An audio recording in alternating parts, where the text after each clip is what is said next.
Hi, everybody. Welcome to our second interview here at the Human Exploring Society. This is yet another instrument we will be using more and more in the next months to help us discuss various issues and challenging topics with many guests, above all from all over the world. Today, we bring you something that we consider incredibly important in the process of building a different kind of society. In fact, something we put at the very base of our project here at the Human Exploring Society, cooperation. We're talking today about the world of cooperatives with someone who has spent much of her life studying and working on. We are lucky enough to be in the company of Taimi Venho, who graduated in 2015 from Edinburgh University in social policy and economics. Taimi has worked with a variety of cooperatives in the United Kingdom in the last years, and has recently started to work as a mentor, a facilitator, a trainer, creating Courageous Cooperation, a cooperative support and training platform. Welcome, Taimi, and thank you very much for accepting our invitation to talk about cooperatives. Thank you, Manlio. It's great to be here. Thank you. So before I say too much, Taimi, here is my first question for you. What is a cooperative and how does it differ from business as usual? I guess it's very important for our audience to start from the basics before going deep into the conversation. Yes, of course. That's a good question to start with. And actually, I still get that question a lot. A lot of people don't actually know exactly what cooperatives are. So cooperatives are, they are organizations or businesses that run for the benefit of their communities or their workers, and they are also owned and managed by the people who are benefiting from whatever the service or the product that the organization or the company is producing. So the main difference between a cooperative and a sort of regular business is that with a regular business, you might have the investors and the owners on the other side of the world who are only involved to make a profit out of their investment. Whereas in cooperatives, that's not really the case. So in cooperatives, the owners will be the people either who are working in the cooperative, who are the consumers of the cooperative, who they might be the suppliers, but it's always the people who are closely related to the actual running of the business, and yeah, more connected to the actual enterprise itself. Okay, that makes more clear the topic. And talking about your specific case and what you are doing now with your own project, what is Courageous Cooperation and what do you offer? Thank you. Yeah, I might start by just kind of going back a few years and telling a little bit about my story. So I first got involved with cooperatives in 2012 whilst I was a student at the University of Edinburgh. And at that time, we got together with a bunch of people, and we were kind of appalled by this throwaway culture that we saw from the students year in, year out, leaving the student residency and leaving a ton of stuff behind them. And then the next year, a new group of students would arrive and they would go and buy exactly the same things from sort of, the supermarket. And so much stuff would end up going into landfill each year.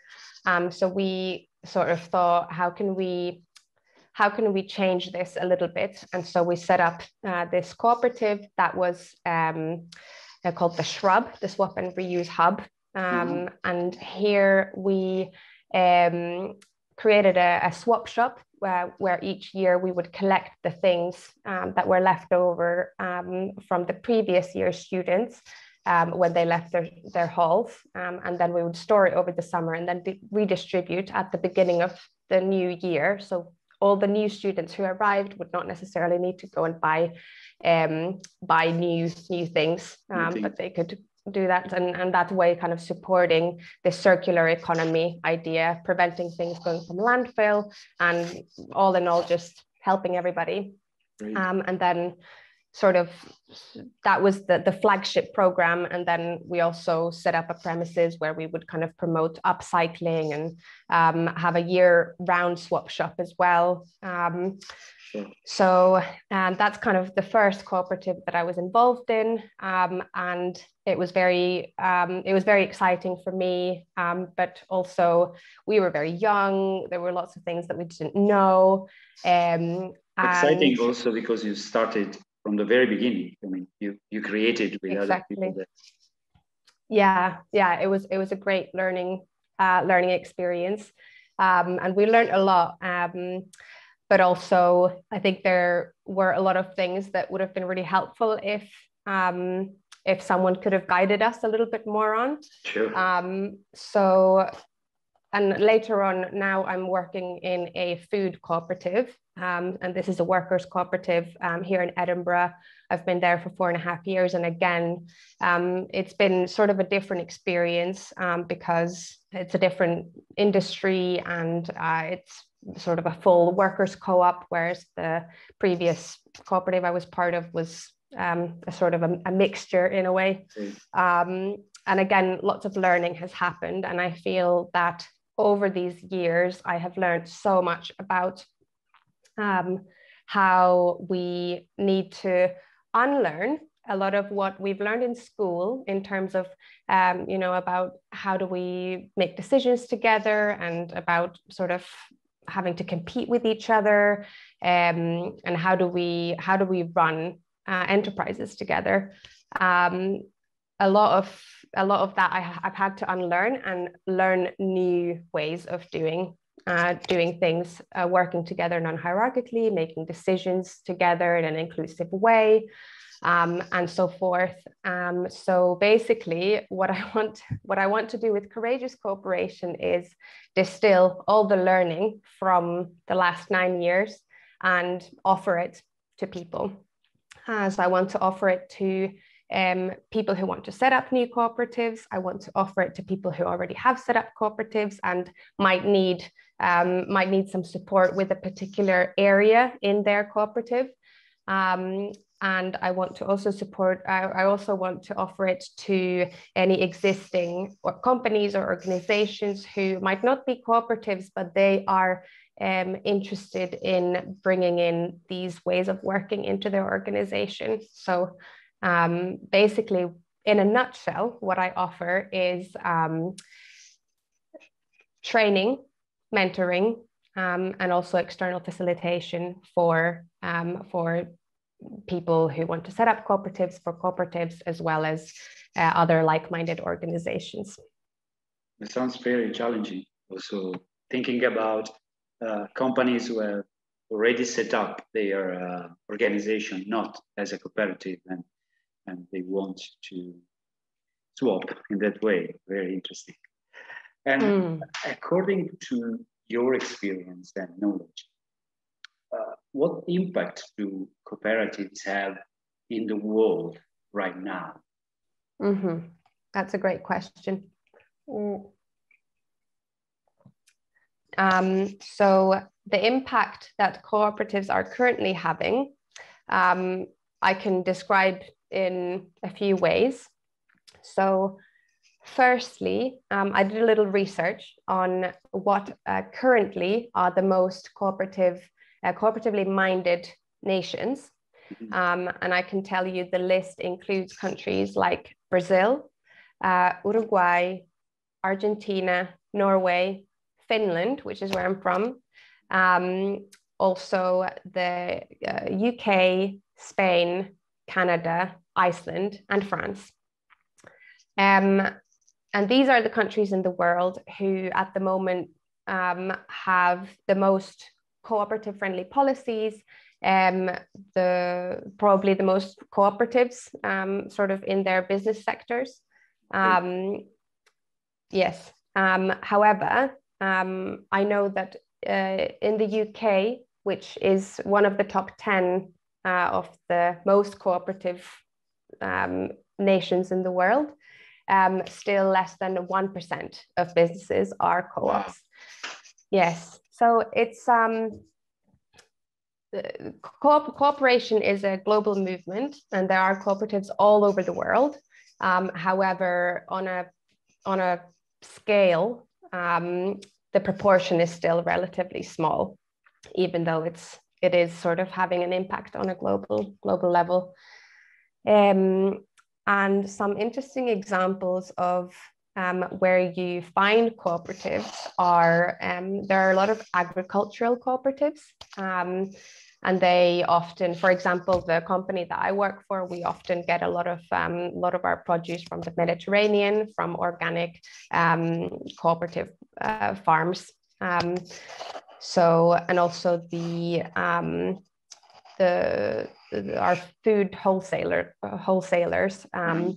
in the UK are cooperatives as well. So they tend to work around producing food a lot of the time.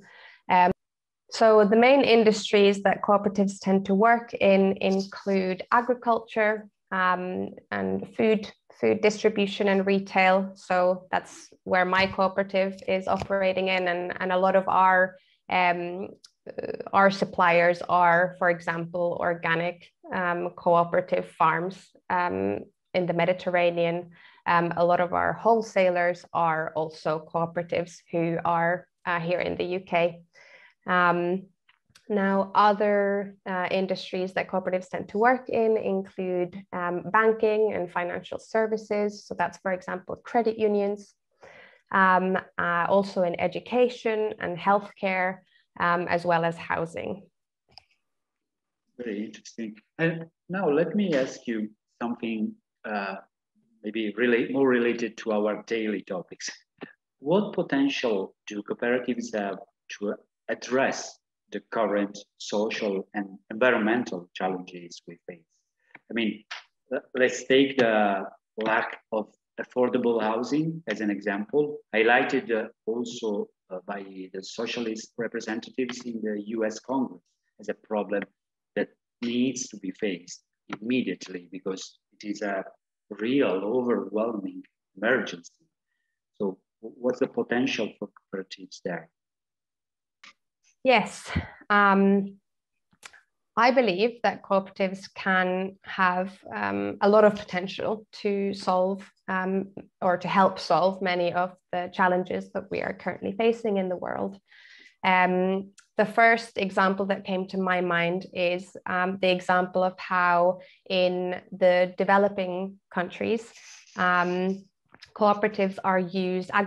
cooperatives are used as a way to empower, for example, local families and women to farm things like coffee beans or cocoa, right. And then come together in a cooperative way, work with the supply chain there onwards, and this guarantees them a fair wage and a way of creating their own income, which is empowering, and it's a way in which also we at the other end of the supply chain can stand in solidarity with the producers at the beginning of the supply chain. So this is definitely solidarity rather than charity, which in my belief is a key to addressing global inequalities. I totally agree. So there is one example on that side. And then on the other side, in wealthier nations, I believe that cooperatives can be very impactful also in addressing inequalities within society. So because of the way that cooperatives are structured, as non-hierarchical, and often they have values such as care for the environment, care for the community, care for education and social issues at the center of their operation, and reinvestment of their profits back into the business or back into the community as their guiding principles. These ways of doing business can also help address inequality in wealthier countries as well. And I believe that as workplaces, they are much better for people who otherwise might be working in sectors where people aren't treated that well. So I'm speaking from my own experience. Yes, and I'm speaking from my own experience, having worked in the hospitality sector for many years before I started working in co-ops, and just experiencing the toxic work culture and the amount of workplace bullying and things like that take place. Whereas you don't really need to, after I started doing my work in co-ops, I saw, oh, you don't really have to organize your workplace in this way, and you don't really have to have this kind of toxic work culture in a work environment. So I believe that there is a lot of potential that cooperatives can have locally as well, and benefiting people all across the board. And what cooperatives also allow is they allow businesses to put holistic approach and pro-social, pro-environmental values at the center of the business, which is something that conventional businesses find difficult to do because of the way in which they are structured. And if making a profit is the number one priority, then it's very difficult to include all of the other values in the decision making as an important factor to be considered. Whereas the cooperative model does allow for the business to do just that. So right. That's that's pretty encouraging for people who are thinking now maybe to start a business. No? To address issues such as housing, the lack of affordable housing, I do believe that cooperatives can also help with this issue. I have the example of here in Edinburgh, student accommodation is very expensive, has been for a number of years. And a few years ago, we had a number of students come together and set up the Edinburgh Student Housing Cooperative, which is a building with 106 spaces for people. And they are able to offer a real affordable alternative to students in a city where otherwise people might end up paying double or triple the amount for their accommodation. The same model can be extended. There are several housing cooperatives all around the UK. But I do believe that it's not the most straightforward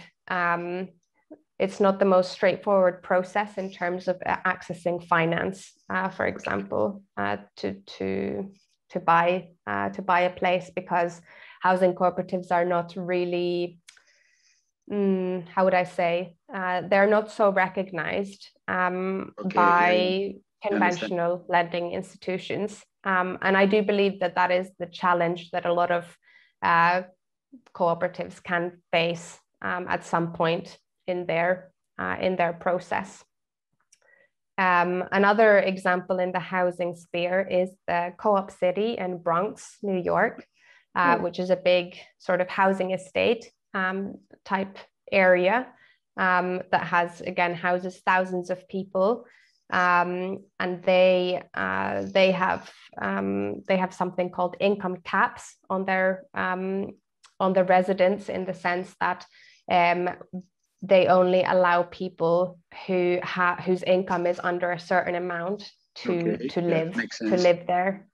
So this means that in a city like New York, where housing is incredibly expensive, there still are pockets where people on lower incomes can afford to live.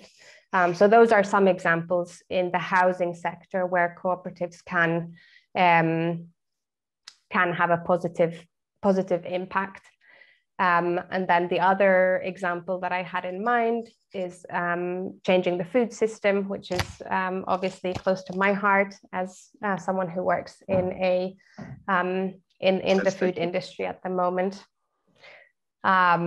And basically already there are a lot of cooperatives working in the food system, and I believe that together we are able to challenge the pressure that conventional businesses in the food industry are under, which is always to cut corners. And this cutting corners can come in the form of exploiting workers, either at home or abroad. It can come in the way of exploiting natural resources by producing food in a way that is very energy intensive. So, for example, in this in the food industry, this is how I believe that cooperatives can help solve the global food crisis by putting the values of social justice, of sustainability, of health back into the equation.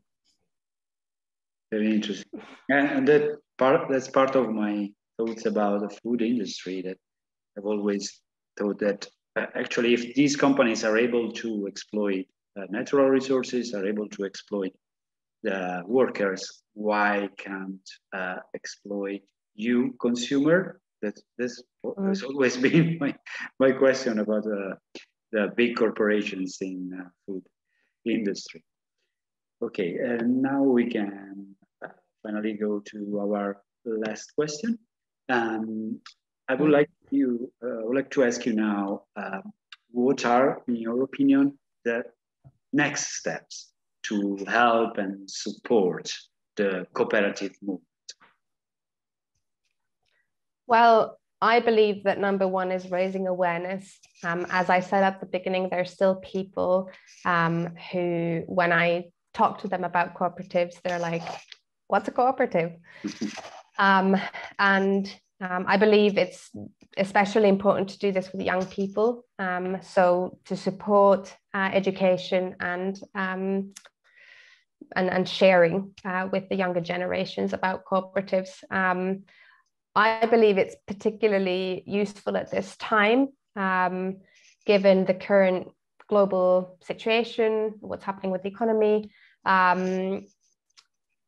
seeing cooperatives as a viable